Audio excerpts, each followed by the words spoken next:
तुम चिंता में कैसे हो? हाँ, पूतना, पूतना, पूतना मतलब बालघातनी, जिसका नाम ही इतना बेकार हो, राक्षस। और भैया कितनी डरावनी है कि इसे देख करके जो भी देखे वो डर के मारे आस पड़ोस में ना आए। इसका शरीर इतना गंदा है, इतना गंदा शरीर है, दुर्गंध आती है, बहुत बेकार स्वरूप की पूतना है। तो कंस ने कहा कि तू मेरी चिंता का क्या हनन करेगी? बोले भैया मैं कर दूंगी, मैं जा करके मारूंगी सब बच्चों को। मेरे पास में कालकूट विषय है, कालकूट नामक विष। बोला मैं अपने स्तनों में लगा कर जाऊंगी और जितने भी बालक हैं नवजात सबको मार डालूंगा। बोला तुझे बुलाएगा कौन? कि क्यों तू इतनी डरावनी है, तुझे कौन बुलाएगा? बोले देखो अभी चुटकी भर में काम करती। तो चुटकी बजाई पूतना ने और मेकअप पूतना का हो गया। और भैया सत्य बताएं तो इस मेकअप में बहुत ताकत है। नहीं सच में बता रहे, बहुत ताकत है मेकअप। वीडियो आती रहती है फोन में और उसमें दिखाते हैं कि एक लड़की जो बड़ी भद्दी दिख रही है और मेकअप के बाद एकदम सुंदर दिखती है। तो ये पूतना भी वैसी है। कभी कभी तो ऐसा भी हो जाता है दूल्हा भी पहचानने से मना कर देता है, ज्यादा मेकअप के चक्कर में पड़ा।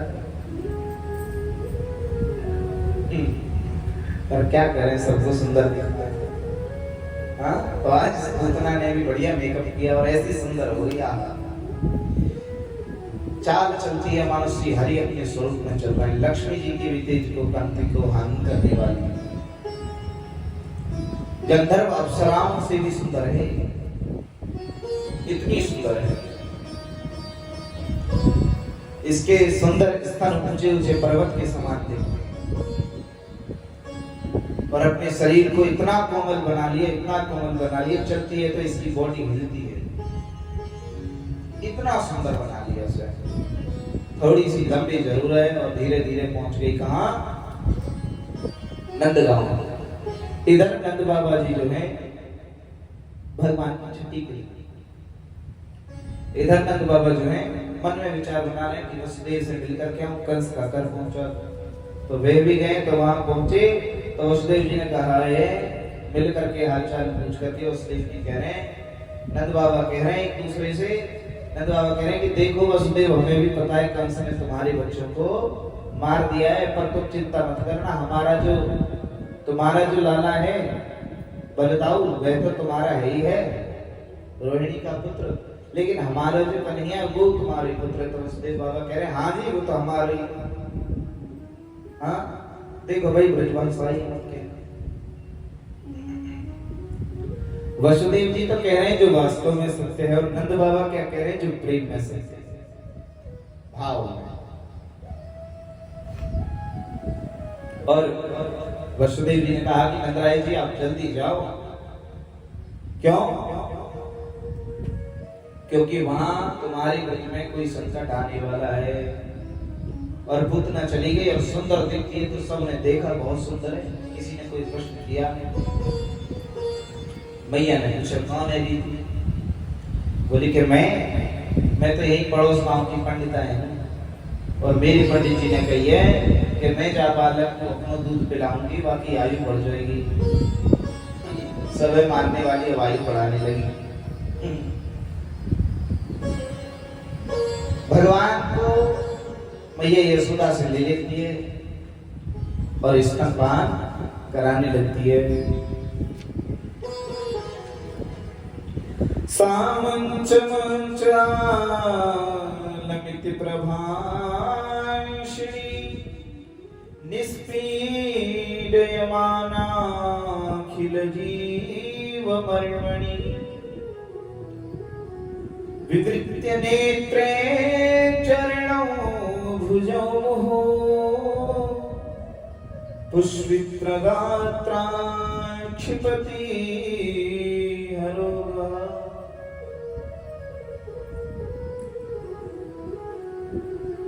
मन मन में भाव बना रही है कि आज तुझे मार के ही जाऊंगी। भगवान ने स्तनपान करने प्रारंभ किए इस कि अहोवकीयं स्तनकालकूटं, स्तनों में यह वकी कालकूट नाम विष लगा करके। और भैया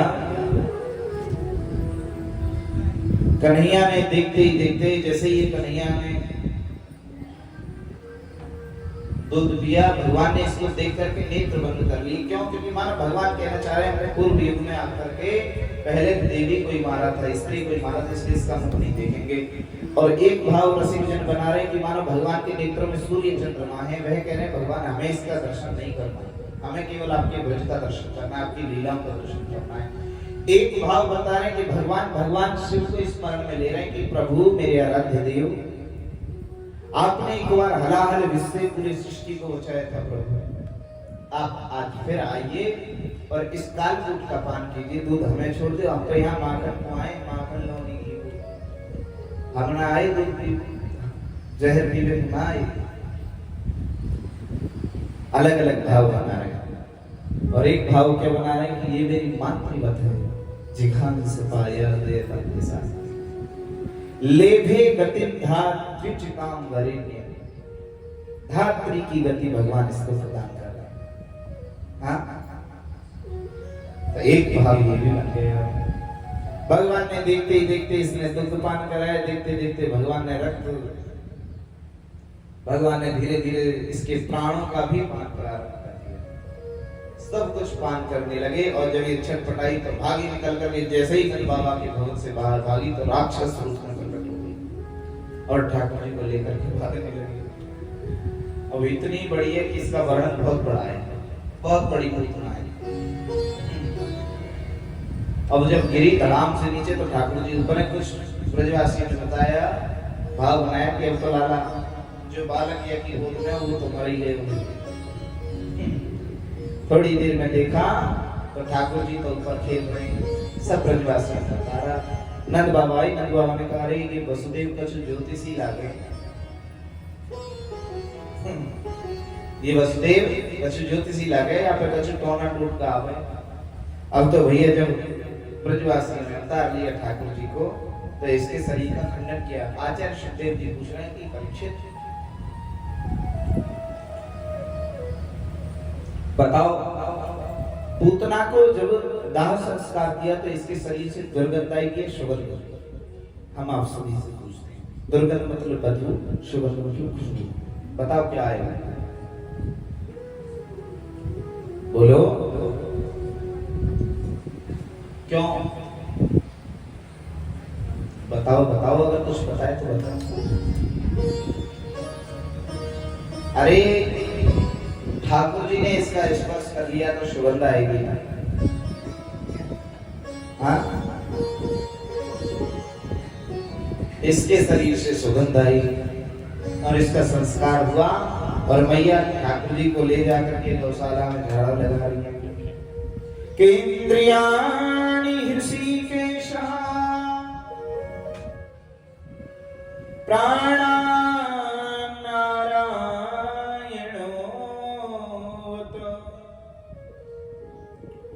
श्वेतद्वीपपतिश्चित्तं मनो योगेश्वरोतु। गाय की दूध से झाड़ा लगा रही है। केंद्रियाणि ऋषिकेश, ऋषिकेश भगवान नारायण, नारायण भगवान इसके इंद्रियों की रक्षा करें, ऋषिकेश भगवान इंद्रियों की रक्षा करें। प्राण नारायण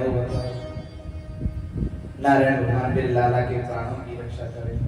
अब भगवान मुस्कुरा रहे हैं कि मैया हम ही हैं, हमारी तुम उपासना कर रही हो। एक दैत्य आया सकरदास, भगवान ने इसका भी मोक्ष किया। धीरे धीरे भगवान भोलेनाथ। जहां भगवान ठाकुर जी आते हैं वहां भोलेनाथ अवश्य आते हैं। भोले बाबा के मन में इच्छा जागी कि हम भी चले।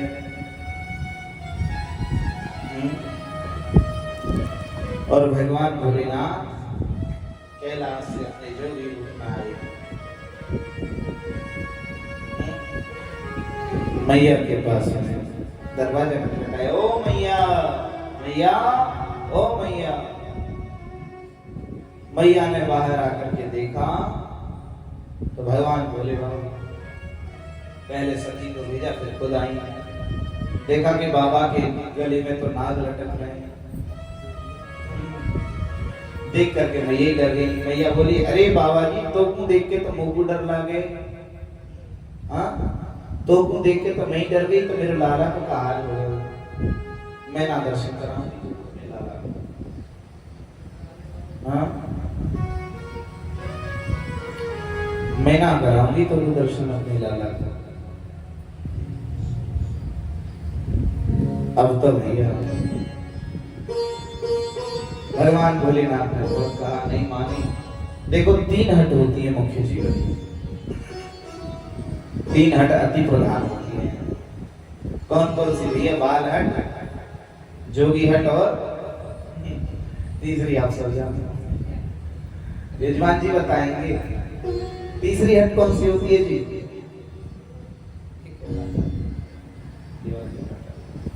तीसरी हट कौन सी होती है बताओ? पीछे से